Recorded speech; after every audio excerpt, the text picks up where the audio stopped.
All right, let's get right into it. Let's talk about that graph that you saw in the thumbnail. What you're seeing is the rise in virginity between 18 and 30-year-olds plotted over 3 decades. This trend is extremely worrying because you can see there's been this massive change in the last 10 years or so. It went from 8% in 2008 to 27% in 2018, and it shows no sign of slowing down. Look at the trajectory here. You see, it's speeding up, and we don't even have data from the last 3 years, so it could be way higher. It wouldn't surprise me if in a few decades, we could see a number as high as 50% of young men being virgins. So why does this matter? There's probably feminists who are thinking this is not a real issue. Don't we have more important things to talk about? You know, I'm meant to feel sorry for men because they can't get laid. Men have had it easy for decades. Why should I be worried about them? That's such a short-sighted perspective. This affects everybody. The bedrock of social stability comes from happiness in our personal relationships. If individuals are happy and they have fulfilling relationships with their loved ones, with their partners, they're going to be happy, productive members of society and their community. They're going to contribute. On the flip side, a man who is alone and frustrated, depressed, single, unhappy, he's not going to be productive in society. He's going to be antagonistic, move to crime or just generally disruptive behavior. If he's not getting his interests met, then he's not going to be invested in protecting the interests of other people. And trust me, that rise in male virginity, that's not the result of male choice. It's not like there's been a resurgence of Christian values or anything like that. Or maybe there has been, but certainly not enough to explain this. This is involuntary. They don't want to be virgins. And proof of that is, I guarantee, like 99% of these guys who can't get laid, they're watching hardcore adult movies. So how do we explain this? Whose fault is it? Who's to blame? Do we blame the men? Well, undoubtedly, if they were engaged in self-improvement and they stopped watching so much adult content and they came to channels like this to learn about female nature, yeah, that would probably improve things. But social media and technology has changed so quickly, and with it, it's completely transformed the expression of female hypergamy. It's completely out of control. Social media has made average-looking women believe that they're goddesses and expect incredible things from their romantic lives. They genuinely believe, almost every woman, that they're entitled to some top-tier man. And the result is that lots of these guys, they just can't meet the expectations of modern women. So what happens when the majority of women genuinely think they have a chance at dating a celebrity is that we see exactly what's occurred. There's the proliferation of hookup culture. People are dating for shorter periods of time and just getting, the satisfaction of their base physical needs. But the amount of men participating in that is very, very small because women only want to have those short-term flings with that top percentile of men. There's this huge majority of men for whom the only female intimacy that they're actually getting is like through OnlyFans, right? And so that's the graph. You see 27% and climbing young men between 18 and 30 are virgins. Now, recently I received a question from a young man who wanted to know how much he should prioritize losing his virginity. Like he's frustrated at his dating life. He's feeling like it's taking him a long time to become the high quality man that he wants to be in his older age, the kind that can attract a lot of women. And he's thinking, is this just something I should get over and done with? Even if the girl's not that special, should I just have sex? By the way, if you have a question for me, hit me up on Hey Hero. I'll send you a personalized video in response. But anyway, this guy is genuinely at a crossroads. He wants to know if he should stick to his long-term plan of building value so he can attract that amazing high quality woman he eventually wants to have that long-term relationship with, or if he should just lower his standards, lose his virginity, and get it over with. It's actually quite a nuanced topic, and so in this video, I'm going to explain the pros and I'm going to explain the cons, and then I'm going to finish up by giving my personal recommendation as to what you should do as a young man. Should you just lose your virginity or should you hold on to it? Okay, losing virginity to some low-quality girl. Let's go through the pros first. The most obvious one is that you get to have sex, and that is an activity that physically feels good. So there's some short-term pleasure to be had. However, those sensations are very fleeting, and I think it's more important to consider the long-term psychological benefits. The biggest benefit that I can think of is that it demystifies the whole experience. Because while sex absolutely can be this amazing, incredible, special, unique experience that really bonds two human beings together, and it can be this, life-defining thing that occurs, it's also paradoxically not that big of a deal. What I mean is that every single biological organism in your evolutionary history, right back to when we were amoeba floating around in the primordial soup,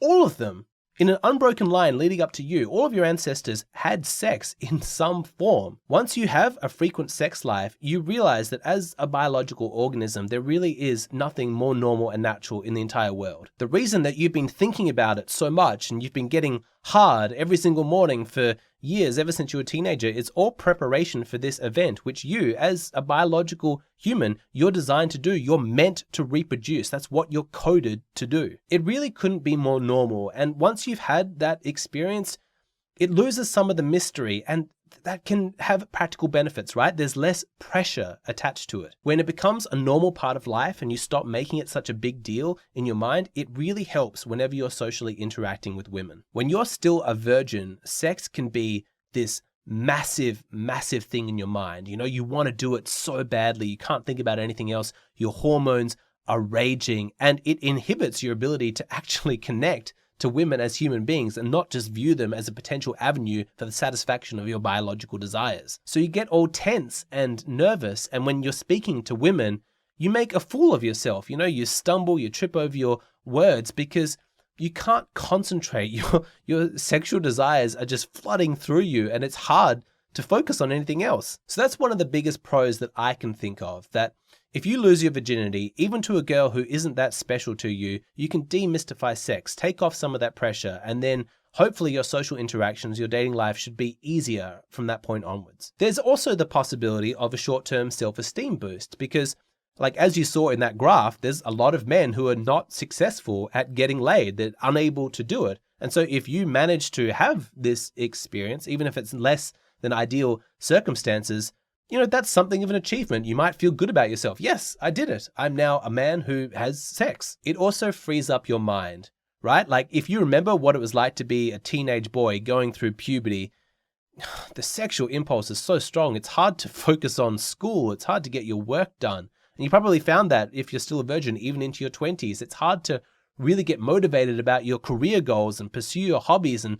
do all this amazing stuff because basically you just want to have sex. But if you get that over and done with, you cleanse your mind of that and you can actually focus on other things, more important things. So those are all the pros, but now let's move on to the cons, right?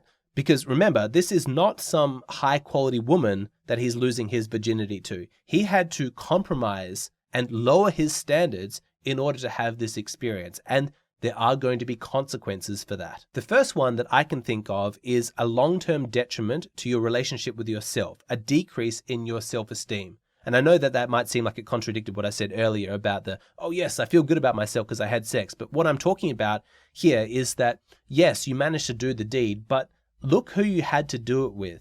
Look how much you had to compromise, how low you had to sink in order to get that experience. This wasn't some special girl. This wasn't your girlfriend. This was a low quality woman, the only woman who you could successfully convince to have sex with you. And that's a bummer. You know, you're going to feel bad about yourself. Is this a girl that you want to be seen with? Is she someone that you'd be happy to spend time amongst, like with your friends? Is she someone you'd be happy to introduce to your parents? The quality of the women that you choose to sleep with is a direct reflection of the value that you put on yourself. If you think that you're a really great guy, you deserve the best in life, you have really high self-esteem, then you will only sleep with really high quality women. Now you can try and tell yourself that sex is meaningless, it doesn't have any significance, it doesn't matter that she's a low quality woman, but deep in your subconscious, you'll know. If you were truly a high quality guy and as great as you think you are, then you wouldn't have needed to compromise. You wouldn't have needed to settle for some low quality woman. The implications of that are really bad for your self-esteem. Maybe you're not as fantastic and wonderful as you thought you were. You see, the problem is that you priced yourself too low.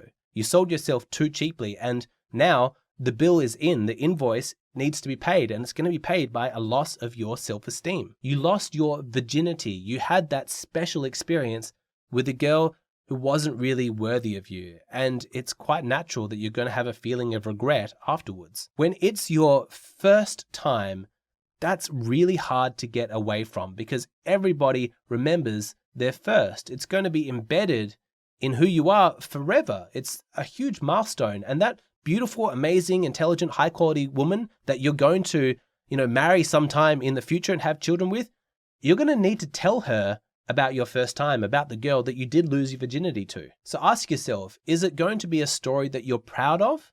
or is it going to be a story that you're ashamed of? And I say that not just because of the quality of the girl that you're sleeping with, but because the experience itself is probably going to suck. It's your first time. You don't know what you're doing.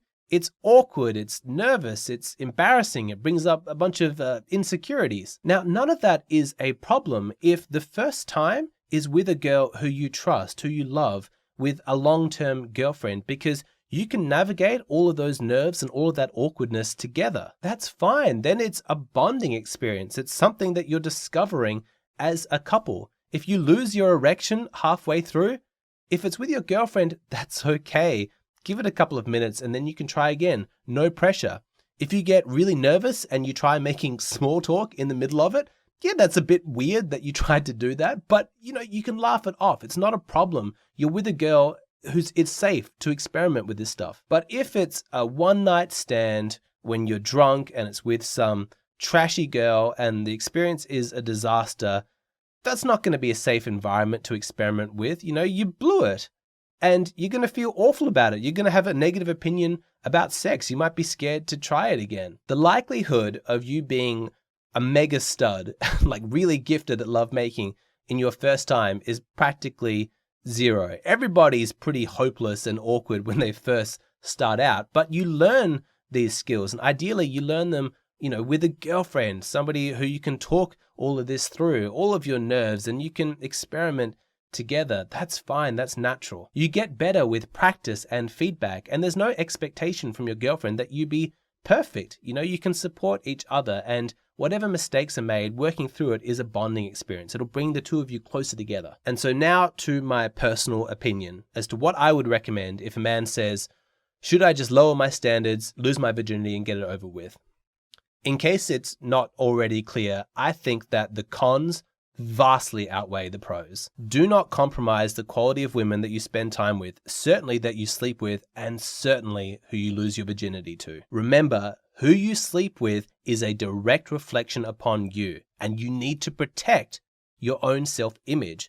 Relationships with women, they're important, no doubt, but never forget this. The most important relationship in your life is your relationship with yourself. That has to be number one. And so do not do anything that is going to compromise that. Sleeping with a low quality woman is not going to be good for your self-image. You're going to feel bad about yourself. You're going to have a decrease in self-esteem. Not worth it. Wait. Find a girl who deserves you and then give her your virginity. Somebody pointed out an apparent contradiction in my content. I say that women like men who are a little bit more reserved, stoic, and mysterious, but I also say that women like men who can make them laugh, who have a good sense of humor. Aren't these two diametrically opposed? How can you be stoic and have a good sense of humor at the same time? Interesting question. Very nuanced topic. I dedicate an entire video to it. It's the topic of my latest Patreon video. If you want the answer to that, go and sign up on my Patreon. Check out all the amazing topics that you get. My Patreon is such good value. It's just $5 and you get instant access to so much exclusive content. Wonderful way to support the creator. I'd love to see you over there.